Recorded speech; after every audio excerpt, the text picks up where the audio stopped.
India na kaidongda Pakistan ga Indus Water Treaty hanjilloi kakraba Indus Water Treaty India na kaidongda Pakistan ga hanjilloi aduga Indus ki sing asi India ge oina sijinanaba thamgani haina Union Home Minister Amit Shah na phongdokre Pakistan ga tawnakiba Indus Water Treaty asi inkum jali singam samapan hum fuda sign tawnakiba ni adubu sahi asigi April thada Pakistan da base tawba terrorist singa Jammu and Kashmir ge Pahalgam da terror attack chathaduna miyoi kuntaruk hat kharba matungda India na laman khombo na Pakistan ga tawnaduna lakhiba Indus Treaty asi kakhibani amaromda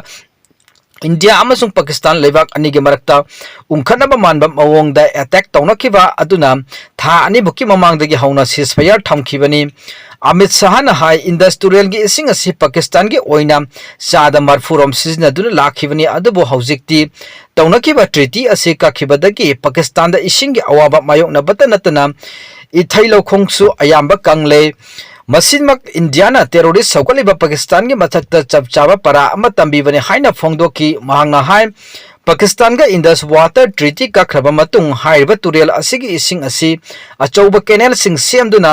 marubumi gum lairiba Rajasthan da ising pinaba thaurang tawgani panbaya badi Indus Basin asi maru oina Himalayan gi nongpok thangba saruk singda chieliba turian sing maru oina Ravi Sutlej amasung Bising samnaduna lairi aduga Pakistan na hauzik India phawna chieliba turial asi maru oina Jalam Janab amasung Indus asi makhoina control tawduna thamlibani